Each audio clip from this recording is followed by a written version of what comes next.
नमस्कार दोस्तों, आपका स्वागत करता हूँ रोज ब्लॉगिंग यूट्यूब चैनल में। इस वीडियो में मैं आपको दिखाने वाला हूँ कि आप कैसे GoDaddy का डोमेन को सस्ते में रिन्यू कर सकते हैं या फिर GoDaddy का डोमेन को कैसे होस्टिंगर में ट्रांसफ़र कर सकते हैं। देखिए, हम में से बहुत लोग क्या करते हैं कि GoDaddy में ही पहला डोमेन खरीद लेते हैं, क्योंकि GoDaddy फास्ट परचेस में हेवी डिस्काउंट देता है। कुछ लोग तो मतलब 100 रुपये 200 रुपये में डोमेन खरीद लेते हैं GoDaddy से, और उसी वक्त क्या होता है कि होस्टिंगर वगैरह 500-600 रुपये चार्ज कर लेता है।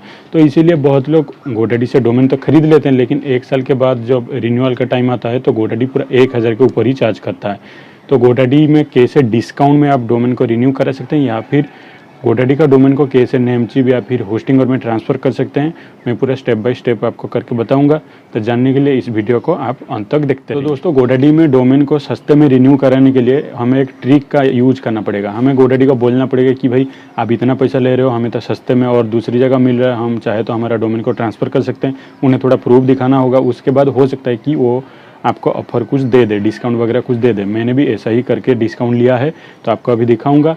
और दूसरा ट्रिक ये है कि आप वो वाला जो डोमेन है GoDaddy में, उसे दूसरी जगह ट्रांसफ़र कर लीजिए, जैसे कि होस्टिंगर या फिर नेमचिप या फिर बिगरॉक वगैरह, कहीं पे अगर ऑफर मिल रहा है आप वहाँ पे ट्रांसफ़र करा लीजिए खुद का डोमेन को, अगर सस्ता हो रहा है तो। देखिए, ऐसे नॉर्मली हम जो डोमेन को रिन्यू कराते हैं वो भी 700 या 800 रुपये के आसपास आ जाता है, लेकिन GoDaddy 1000 के ऊपर चार्ज कर रहा है। मतलब 1000 के ऊपर पैसा देकर हम रिन्यू करवाए और हम अगर ट्रांसफ़र कर ले तो 700-800 रुपये लगेगा। तो इससे तो अच्छा है कि हम ट्रांसफ़र कर ले। लेकिन एक बात का आपको ध्यान रखना है कि आप एरा गैरा कंपनी को चूज मत करिएगा, जो कि 3 महीने 4 महीने वाला जो डोमेन प्रोवाइडर आते हैं, तो उनके साथ प्रॉब्लम ये होता है कि उनका डैशबोर्ड वगैरह सही नहीं होता है, तो बाद में हमारा जो डोमेन है उसके ऊपर हमारा एक्सेस खो जाता है, तो हमें बहुत ज़्यादा प्रॉब्लम आता है। मैंने GoDaddy से डोमेन लिया और मेरा डोमेन अभी एक्सपायर होने वाला है, तो मैं GoDaddy को बोला कि भाई मैं अगर नेमचिप में जा रहा हूँ तो मेरे को 600 रुपये लग रहा है, मैं अगर होस्टिंगर में जा रहा हूँ तो मेरे को 721 रुपये लग रहा है, तो आप एक काम करिए, मेरे को कुछ डिस्काउंट दीजिए। तो उन्होंने बताया कि हम डिस्काउंट आपको दे देंगे, लेकिन ज़्यादा से ज़्यादा वो जो डिस्काउंट दिया मेरे को वहाँ पे GoDaddy में 820 रुपये हो रहा है। तो आपका जैसा मर्जी ऐसा कर लीजिए। डोमेन को ऐसे ट्रिक को अप्लाई करके GoDaddy को फ़ोन करिए और उसे बोलिए कि भाई डिस्काउंट दीजिए। वो अगर ज़्यादा डिस्काउंट दे रहा है तो वहाँ पे रिन्यू कर सकते हैं या फिर होस्टिंग और नेमचिप वगैरह में ट्रांसफ़र भी कर सकते हैं। देखिए, ये है मेरा GoDaddy अकाउंट। तो GoDaddy अकाउंट के भीतर यहाँ नाम दिखता है, उसके ऊपर क्लिक करने के बाद माई प्रोडक्ट भीतर जाना होता है। उसके बाद यहाँ पे देखिए रिन्यू का ऑप्शन है, जैसे कि आप देख सकते हैं 1/1/2021 को मेरा डोमेन एक्सपायर होने वाला है। तो रिन्यू के ऊपर क्लिक करने के बाद कितना अमाउंट मांगता है आपको दिखाता हूं, और उसके बाद मैंने प्रोमो कोड कितना का लिया है उनसे कॉल करके अभी आपको दिखाता हूं। देखिए, यहाँ पे हमें सिलेक्ट करना होता है इसके ऊपर। उसके बाद हमें देखिए rozeblogging.com, उसके बाद ऐड टू कार्ट, तो हमारा उसके बाद यहाँ पे दिखाएगा 899।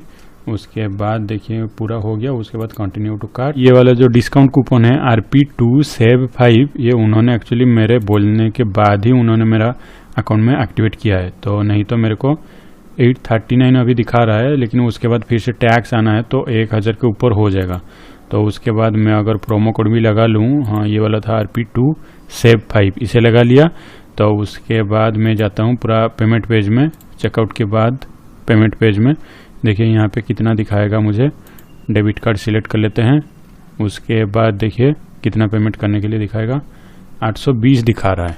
देखिए, जब मैंने प्रोमो कोड अप्लाई किया उसके बाद ही 820 दिखा रहा है। अभी आपको दिखा देता हूँ कि आप कैसे GoDaddy का डोमेन को होस्टिंगर में ट्रांसफ़र कर सकते हैं। तो मैं भी वही करने वाला हूँ।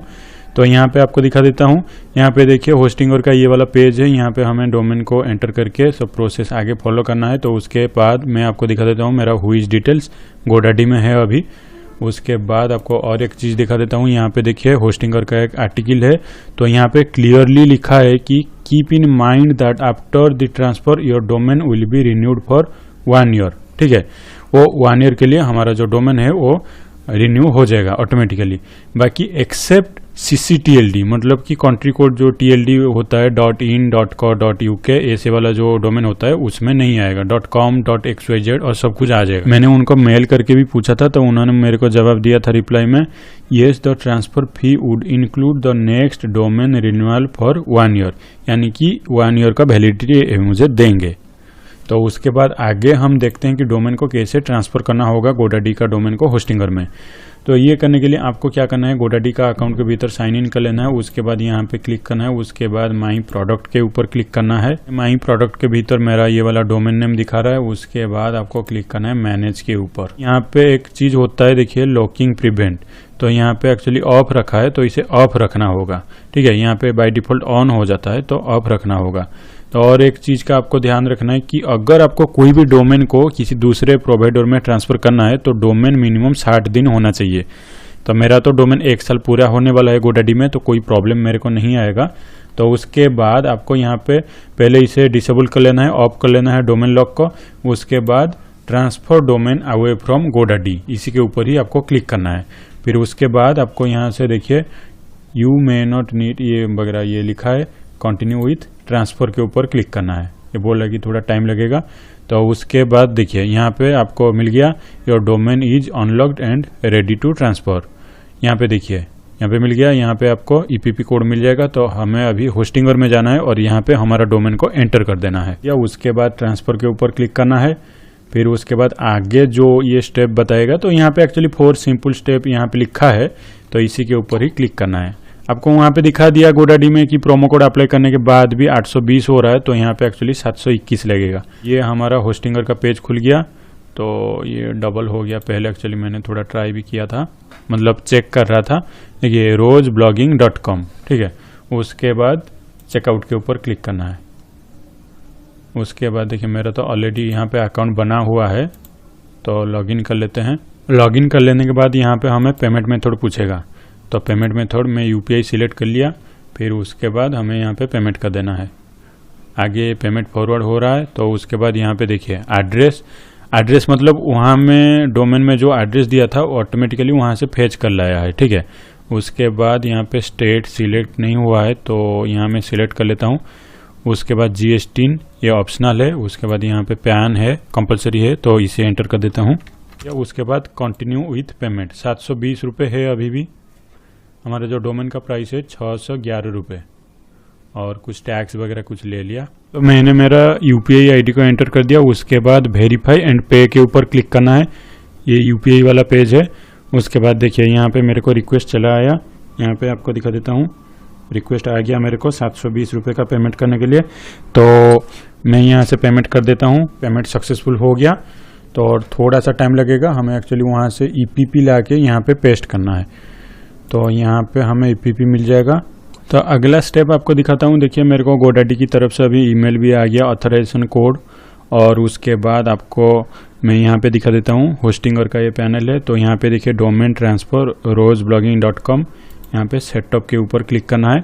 और उसके बाद आगे जो भी स्टेप बताएगा हमें फॉलो करना है, ठीक है। और यहाँ से तो हमें हमारा जो ऑथराइजेशन कोड है वो मिल चुका है, इसे कॉपी कर लेते हैं अभी से। ये जो first name, last name, email address और एड्रेस वगैरह सब कुछ यहाँ पे मांग लिया। यहाँ पे देखिए सेटअप के ऊपर क्लिक करने के बाद यहाँ पे देखिए स्टार्ट डोमेन rozeblogging.com ट्रांसफ़र। मैं तो यहाँ पे पेमेंट कर दिया। तो उसके बाद नाम, और यहाँ पे फर्स्ट नेम में थोड़ा गलत हो गया, फर्स्ट नेम, उसके बाद लास्ट नेम, उसके बाद ईमेल एड्रेस और एड्रेस वगैरह सब कुछ ले लिया। उसके बाद मोबाइल नंबर। उसके बाद सबसे इंपॉर्टेंट चीज़ यहाँ पे देखिए EPP कोड मांग रहा है। तो EPP कोड जैसे कि आपको दिखा दिया यहाँ पे GoDaddy में यहाँ पे मिल रहा है। तो EPP कोड को हमें कॉपी कर लेना है। फिर उसके बाद EPP कोड को लेके यहाँ पे पेस्ट कर देना है हमें, ठीक है। EPP कोड को पेस्ट कर दिया। उसके बाद स्टार्ट ट्रांसफ़र के ऊपर क्लिक करना है। यहाँ पे देखिए एग्जीक्यूटिंग दिखा रहा है, यानी कि प्रोसेस हो रहा है, थोड़ा टाइम लगेगा। देखिए successfully updated, continue to control panel. मैंने जो ट्रांसफ़र किया rozeblogging.com को, तो यहाँ पे domain status processing transfer whois.com में भी वही GoDaddy ही अपडेटेड है। तो यहाँ पे अपडेट नहीं हुआ है अब तक, तो थोड़ा टाइम लग सकता है। लेकिन GoDaddy में भी जाके अगर चेक कर रहा हूँ तो वहाँ पे डोमेन दिखा रहा है। तो यहाँ पे देखिए GoDaddy ने मेरे को एक ईमेल भेजा, your domain transfer is ready to go. तो उसके भीतर मैं अगर मेरा साइट को विजिट करता हूँ तो साइट तो अभी ओपन हो रहा है, कोई प्रॉब्लम नहीं है, क्योंकि डोमेन अभी भी GoDaddy के पास है। अगर 4 जनवरी के भीतर GoDaddy को मैं बोल दूंगा कि डोमेन को मेरे को यहाँ रखना है, तो वो फिर आगे स्टेप कुछ करने के लिए बोलेंगे, नहीं तो फिर ये वाला जो डोमेन है ऑटोमेटिकली होस्टिंगर में ट्रांसफ़र हो जाएगा। आपको बस एक चीज़ का ध्यान रखना है, जब आपका डोमेन ट्रांसफ़र कंप्लीट हो जाएगा उसके बाद आपको होस्टिंगर में जाके आपका जो नेम सर्वर है उसे अपडेट कर देना होगा, नहीं तो फिर आपका साइट नहीं खुलेगा। तो दोस्तों वीडियो देखने के लिए बहुत बहुत धन्यवाद। अगर वीडियो पसंद आया होगा तो वीडियो को लाइक कर दीजिएगा, शेयर कर दीजिएगा और हमारे चैनल को भी सब्सक्राइब कर लीजिएगा।